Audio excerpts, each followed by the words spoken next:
Maintenant, abordons une autre chose concernant ce témoignage. Et sur cette montagne est anéanti le voile qui est sur tous les épaules, la couverture qui couvre toutes les nations. Il engloutit la mort pour toujours. Ésaïe 25, 7, 8.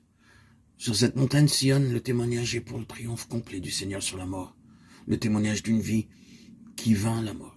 Cela procède de son absolue seigneurie. C'est une partie de cela. Mais elle se manifestera là où le Seigneur obtiendra le peuple de Sion. Et vous aurez un témoignage de vie inhabituel.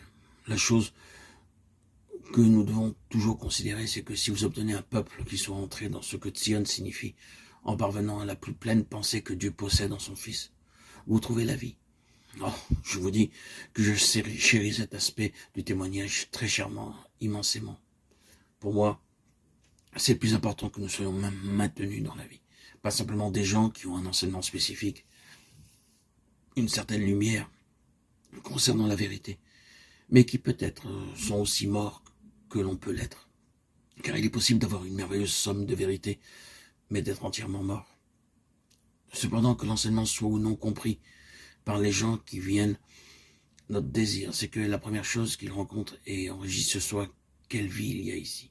Non pas quel enseignement il y a ici, mais quelle vie. Dans une telle atmosphère, vous avez de la croissance. Vous vous trouvez vous-même revitalisé. Oui, la mort a été engloutie. C'est cela le témoignage. C'est une partie du témoignage pour Israël. Et qui dira que l'Église dans son ensemble n'a pas besoin de connaître d'une manière nouvelle la puissance de sa vie de résurrection? Est-ce que ce n'est pas cela qui est justement nécessaire? C'est réellement ce que beaucoup recherchent. Ils essaient de l'obtenir dans de grands mouvements organisés. Ils ressentent ce besoin de vie pour réagir contre la mort qui a fait son entrée. Cela ne doit pas être pris pour un jugement ou une critique. Mais nous pouvons dire que cette vie ne peut jamais être fabriquée. Elle ne peut jamais venir à la suite de grands efforts. Elle est là où le Seigneur ressuscité est élevé.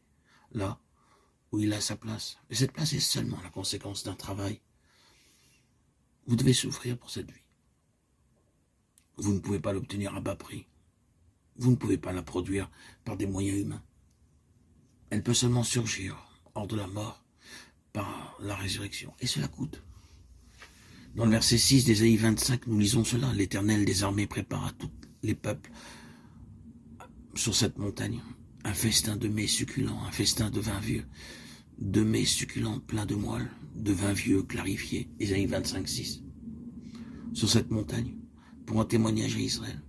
Là, il y a de riches provisions. Si le Seigneur obtient un peuple réellement selon sa pleine pensée, ce ne sera pas un peuple qui subsistera simplement avec un régime de famine, à peine capable de joindre les deux bouts, essayant juste de survivre spirituellement sans avoir rien à donner. Oh oui, la situation est celle-là dans beaucoup d'endroits.